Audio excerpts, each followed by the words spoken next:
Hello everyone, how are you? This is Dr. Chavikar. Welcome to my channel Krishna Institute of Education. I am from Krishna Institute of Education. It is B.Ed college and it is situated between Hapur and Ghaziabad. आज मैं आपको बताऊंगी B.Ed second year में जो subject है आपका knowledge, language and curriculum, उसमें एक टॉपिक है आपका कोर करिकुलम। ये बहुत इम्पॉर्टेंट टॉपिक है और जनरली ये लॉन्ग क्वेश्चन में भी पूछा जाता है और आपसे शॉर्ट क्वेश्चन में भी जो है पूछा जाता है। तो पहले हम डिस्कस करेंगे कि कोर करिकुलम या जिसे कहते हैं कोर पाठ्यचर्या वो किसको बोलते हैं। देखिए, आप देखिए कि जब आप छोटे क्लास में होते हैं, आप 10th तक होते हैं, तो कुछ आपके जो है कंपलसरी सब्जेक्ट होते हैं जो हर बच्चे को पढ़ने जरूरी होते हैं। उसमें बच्चों की रुचि का ध्यान नहीं रखा जाता है, बच्चा पढ़ना चाहे या नहीं पढ़ना चाहे उसको जो है हर सब्जेक्ट जो भी उसके अनिवार्य सब्जेक्ट हैं वो उसे पढ़ने ही होते हैं। जैसे कि आपका हिस्ट्री हो गया, आपकी ज्योग्राफी हो गई, सोशल साइंस हो गई, साइंस हो गई, आपकी हिंदी हो गई, इंग्लिश हो गई, आपकी मैथ्स हो गई। तो ये जो कंपलसरी सब्जेक्ट होते हैं इन्हीं को हम बोलते हैं कोर करिकुलम। अब बल्कि कोर करिकुलम का बिल्कुल अपोजिट होता है आपके ऑप्शनल सब्जेक्ट। तो जो ऐच्छिक विषय होते हैं उसमें बच्चा अपनी रुचियों के हिसाब से जो है कोई भी सब्जेक्ट चूज करता है, लेकिन ये जो ऐच्छिक विषय इनका चुनाव वो 10th के बाद ही करता है। जैसे कि आपने देखा होगा बहुत से बच्चे कॉमर्स वाले सब्जेक्ट लेते हैं, बहुत से साइंस के सब्जेक्ट लेते हैं, बहुत से ह्यूमैनिटी के आर्ट साइड के सब्जेक्ट लेते हैं। तो यहाँ पे वो अपनी व्यक्तिगत रुचियों को ध्यान में रखें। जैसे कि आप आर्ट साइड के सब्जेक्ट लेते हो तो उसमें भी बहुत सारे होते हैं, इकोनॉमिक्स होती है, एजुकेशन होती है, पॉलिटिकल साइंस होती है, हिस्ट्री होती है, ज्योग्राफी होती है। तो आप अपनी जो आपकी रुचि होती है उसके आधार पे आप उन्हें चुनते हो। लेकिन जो आपका कोर करिकुलम कहने वाले सब्जेक्ट होते हैं उसमें आपको ऐसी कोई भी निर्णय लेने की स्वतंत्रता नहीं होती। ये कंपलसरी सब्जेक्ट हैं, ये हर बच्चे को पढ़ने ही पड़ते हैं। तो आपको क्लियर हो गया होगा बिल्कुल कि कोर पाठ्यचर्या किसे कहते हैं। अब हम बताएंगे कि ये जो कोर सब्जेक्ट पढ़ाए जाते हैं इनकी एक्चुअली इम्पोर्टेंस क्या होती है या इनका महत्व क्या होता है। देखिए, सबसे पहला तो है कि इट इज़ चाइल्ड सेंटर्ड। देखिए, अभी मैंने आपको मीनिंग में बताया था कि जो कोर पाठ्यचर्या होती है उसमें बच्चों की रुचि का ध्यान नहीं रखा जाता है, लेकिन फिर भी ये बाल केंद्रित होती है, क्योंकि जो हम अनिवार्य विषय हैं वो इस तरीके के रखे जाते हैं ताकि बच्चा जब एजुकेशन लेके समाज में अपनी एंट्री करता है तो उसके सामाजिक उद्देश्यों की पूर्ति हो। उसकी रीजनिंग पावर भी अच्छी होनी चाहिए, उसकी क्रिएटिविटी भी अच्छी होनी चाहिए, वो एक अच्छा नागरिक भी होना चाहिए, उसमें पैट्रियोटिक फीलिंग भी होना चाहिए, उसे अपने देश की जो पॉलिटिकल साइंस है उसके बारे में भी नॉलेज होनी चाहिए। तभी बच्चा जीवन के क्षेत्र में सफलता प्राप्त करता है। तो इस पॉइंट ऑफ व्यू से हम कह सकते हैं कि ये वाली जो पाठ्यचर्या होती है ये आपकी बाल केंद्रित होती है। नेक्स्ट है, बालकों को विविध विषयों का ज्ञान प्राप्त होता है। देखिए, मैंने अभी आपको बताया था 10th तक आपको हिंदी भी पढ़नी है, इंग्लिश भी पढ़नी है, मैथ्स भी पढ़ना है, साइंस भी पढ़नी है, सोशल साइंस भी पढ़नी है। तो आपके पास कितने सारे सब्जेक्ट हैं और आपको कोई चॉइस नहीं है कि आपको मैथ्स से डर लगता है तो आप मैथ्स नहीं पढ़ेंगे, या आपको हिस्ट्री अच्छी नहीं लगती तो आप हिस्ट्री नहीं पढ़ेंगे। ये कंपलसरी सब्जेक्ट है, ये कोर सब्जेक्ट है, तो आपको इनकी नॉलेज लेनी ही पड़ती है। तो उस वक्त तो आपको शायद अच्छा ना लगे 10th तक कि हम इतने सारे सब्जेक्ट पढ़ते हैं, लेकिन बाद में आपको लगता है कि वास्तव में हम बहुत नॉलेजेबल पर्सन हो गए हैं, क्योंकि अगर आपसे कोई भी बातचीत करता है तो आपको हर विषय का ज्ञान होता है, तो जिससे दूसरे वाला आपसे बहुत इम्प्रेस होता है कि इस बच्चे को जो है काफ़ी नॉलेज है। तो इससे हमें डिफरेंट सब्जेक्ट की काफ़ी नॉलेज हो जाती है। नेक्स्ट है, ये बड़े और बच्चों में संघर्ष को कम करता है। देखिए, हम देखते हैं कि आजकल बच्चों में जो है जनरेशन गैप बहुत हो जाता है। इसी जनरेशन गैप की वजह से जो है जो एडल्ट होते हैं और जो चाइल्ड होते हैं उनमें बहुत ज़्यादा कॉन्फ्लिक्ट आ जाते हैं। लेकिन कोर आपका जो करिकुलम होता है ये एडल्ट और चाइल्ड के बीच के संघर्ष को बहुत कम करता है। कैसे कम करता है? देखिए, जब आपको 10th तक मैथ्स पढ़वाई जाती है, साइंस पढ़वाई जाती है, तो ये आपके रटने के सब्जेक्ट नहीं होते, इसमें आपकी रीजनिंग पावर को डेवलप किया जाता है, क्योंकि मैथ्स में एक ही क्वेश्चन को आप डिफरेंट तरीके से कर सकते हैं। और मैथ्स में आपको फॉर्मूला बेस नहीं होता, आपको अपनी जो है एक रीजनिंग पावर यूज करनी पड़ती है कि कौन से क्वेश्चन में हमें कौन सा फॉर्मूला लगाना है। तो इससे आपकी रीजनिंग पावर जो है डेवलप हो जाती है। तो जब आपके एडल्ट या आपके बड़े आपसे बात करते हैं तो आप उनके, क्योंकि आपके अंदर रीजनिंग पावर डेवलप हो गई, तो आपका माइंड जो है थोड़ा सा ब्रॉड हो जाता है। तो आप अपने बड़ों की जो बातचीत है या उनकी ओपिनियन है उसके दृष्टिकोण को समझने का प्रयत्न करते हैं, क्योंकि अब आपकी रीजनिंग पावर डेवलप हो गई है। तो आप हर चीज को रीजन से तोल के देखते हैं कि हमारे बड़े जो कह रहे हैं, अगर वो लॉजिकल है तो आप उनकी बात आराम से मान लेते हैं, अगर लॉजिकल नहीं है तभी आप अपोज करते हैं। तो इस तरीके से एडल्ट और चाइल्ड के बीच में जो संघर्ष होता है वो कम हो जाता है। अब नेक्स्ट है आपका, यह नैतिक मूल्य देता है, और we can say it increase moral value. देखिए, जब हम कंपलसरी सब्जेक्ट पढ़ते हैं तो उसमें एक मॉरल साइंस का भी सब्जेक्ट होता है, उसमें हम जो है पॉलिटिकल साइंस भी पढ़ते हैं, उसमें हम हिस्ट्री भी पढ़ते हैं। तो हम देखते हैं जब हम हिस्ट्री पढ़ते हैं कि हमारे स्वतंत्रता सेनानियों ने इस देश को अपनी कुर्बानी देके और कितनी मुश्किलों से आज़ाद कराया है। वो देशभक्त लोग थे और उन्होंने अपनी परवाह ना करते हुए देश के लोगों की परवाह करी थी।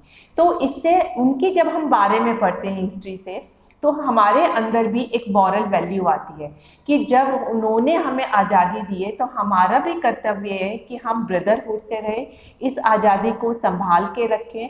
तो इस तरीके से हमारे अंदर जो है मॉरल वैल्यू जो है आती है। नेक्स्ट है, इसका विशिष्ट पैटर्न होता है, it means it has a specific pattern.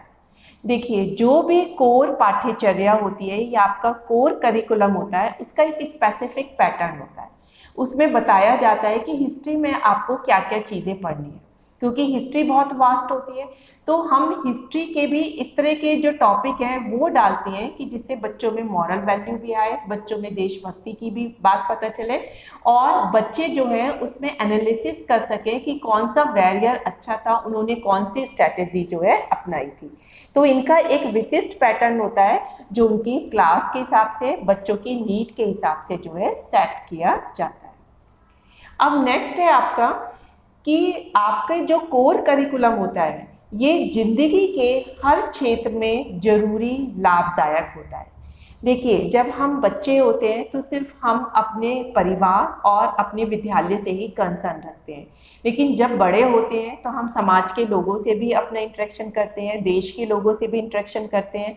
अगर हम बाहर जाके नौकरी करते हैं तो विदेशों में भी हम जो है इंटरेक्शन करते हैं।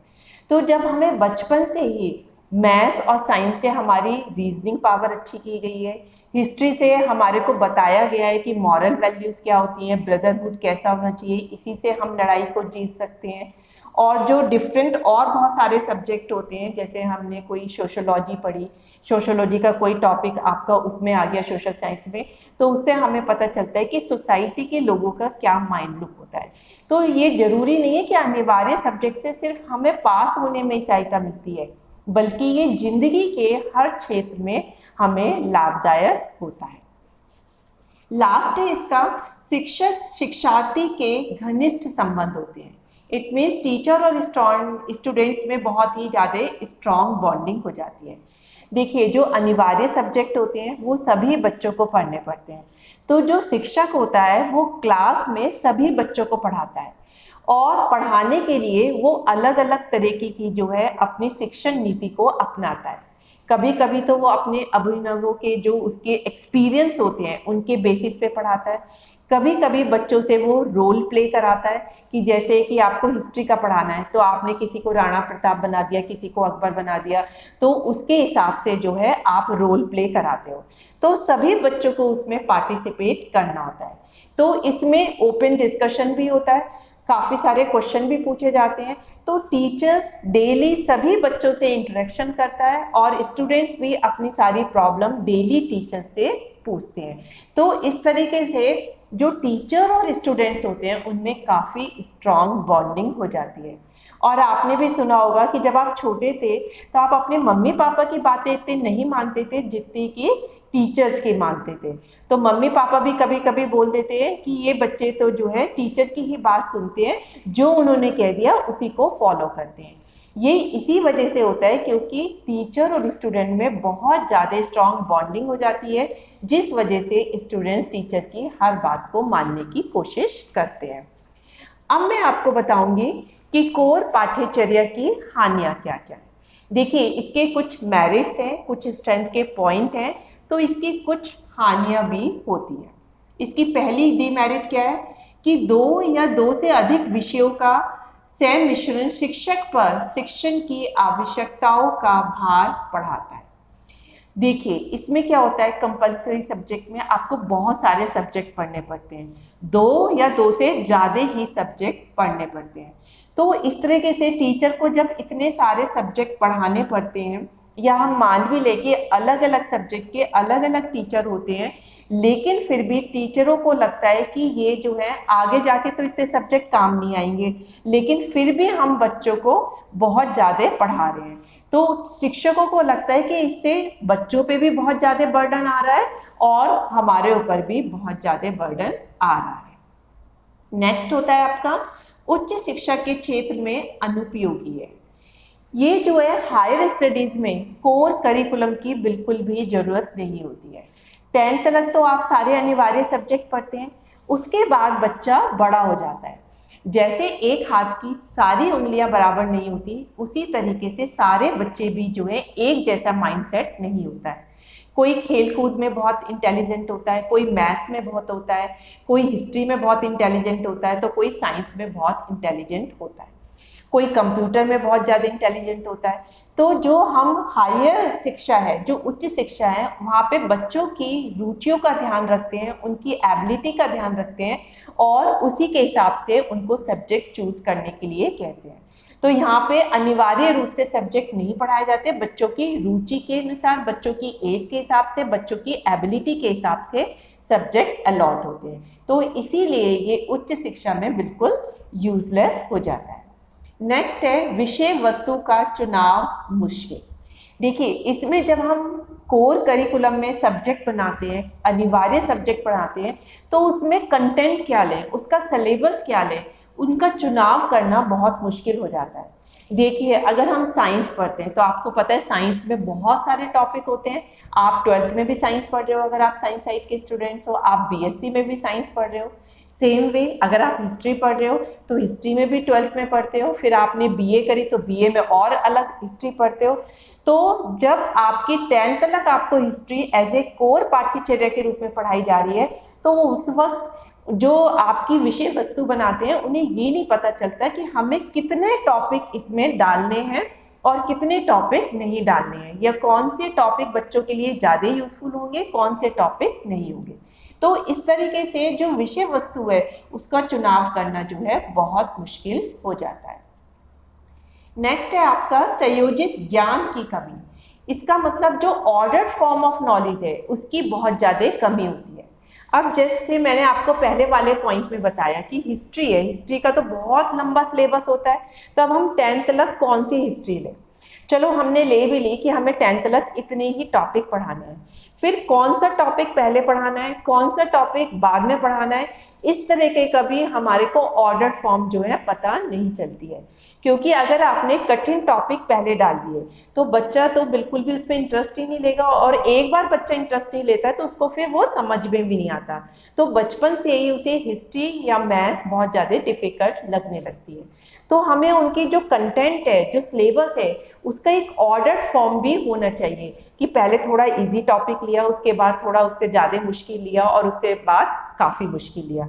लेकिन जो सब्जेक्ट एक्सपर्ट बना रहे होते हैं, हो सकता है कोई टॉपिक उनके हिसाब से बहुत आसान हो, लेकिन वो बच्चों के हिसाब से बहुत मुश्किल हो और वो उस टॉपिक को ही शुरू में रख दें। तो इस तरीके से हम देखते हैं कि जो ऑर्डर फॉर्म ऑफ नॉलेज है, यहाँ पे इसकी कमी हो जाती है। अब इसका नेक्स्ट है आवश्यक विषय सामग्री की कमी। देखिए, कोर करिकुलम में हमने सिलेबस तो बना दिया, लेकिन कभी कभी हमने जो है हमें एसेंशियल मटेरियल ही नहीं मिल पाता। अब जैसे मैं टीचर हूँ तो मैं बहुत सी चीज़ें देखती हूँ। अब मैंने आपको कोर करिकुलम के बारे में पढ़ा रही हूँ, तो आप किसी बुक में देखेंगे कोर करिकुलम का सिर्फ इंट्रोडक्शन ही दे रखा है, किसी में उसकी सिर्फ विशेषताएं ही दे रखी हैं। तो अगर मैंने आपसे इसका महत्व या हानियाँ पूछ ली और वो पुस्तक में नहीं हुई, तो बच्चों को बहुत दिक्कत हो जाती है कि हम हानियाँ या महत्व कहाँ से ढूंढ के लेके आए। तो कभी कभी पुस्तकों में जो एसेंशियल टॉपिक से रिलेटेड मटेरियल होता है वो भी नहीं गिवन होता है, तो ये भी इसकी एक बहुत बड़ी कमी है। इसका लास्ट डिमेरिट है रटने की प्रवृत्ति पर बल। देखिए, जो कोर करिकुलम होता है ये 10th तक सब अनिवार्य विषय होते हैं और इन्हीं अनिवार्य विषयों के बेसिस पे आपके एग्जाम होते हैं। जो बच्चा एग्जाम में पास हो जाता है वही आगे की क्लास में प्रमोट होता है। तो बच्चों को सिर्फ ये लगने लगता है कि हमारा उद्देश्य क्या है कि हमें रटना है पुस्तकीय ज्ञान को और एग्जाम में उसे दिखाना है और हमें पास हो जाना है। तो ये रटने की प्रवृत्ति पर बल देता है। इससे क्या होता है, बच्चों का जो डेवलपमेंट है वो रुक जाता है। बस उन्हें पता है हमें समझने की कोई जरूरत नहीं, हमारे तो डिस्क्रिप्टिव क्वेश्चन पूछे जाएंगे, हम रट के उनके आंसर दिखाएंगे और हम बड़े इंटेलिजेंट बच्चे कहलाएंगे अगर हम पास हो गए। तो इस तरीके से ये रटने की प्रवृत्ति पर बल देता है, जो कि बिल्कुल गलत है। तो इस तरीके से ये बच्चे के ओवरऑल डेवलपमेंट पे ध्यान नहीं देता है, क्योंकि ना तो ये कोई एक्टिविटी कराता है, ना ही ये एक्सपीरियंस बेसिस पे कराता है। इसमें तो पता है पुस्तकीय ज्ञान है, हमें इतना पढ़ना है और ये क्वेश्चन पूछे जाएंगे, इनके बेसिस पे एग्जाम देता है। तो आपको मैंने आज जो आपका कोर करिकुलम है उसकी हानियां भी बता दी, उसके लाभ भी बता दिए और उसका मीनिंग भी बता दिया। तो कोर करिकुलम बहुत इंपॉर्टेंट है। ये जब आप पाठ्यचर्या के प्रकार करते हैं तब भी वहाँ पे एक तरीके का पाठ्यचर्या है, कोर पाठ्यचर्या। तो अब आप जब ये डिटेल में पढ़ लेंगे तो वहाँ पर भी बहुत आराम से लिख सकते हैं। तो आई थिंक कि आपको ये बहुत अच्छे से समझ में आ गया होगा। So that's all for today lecture. Thank you very much.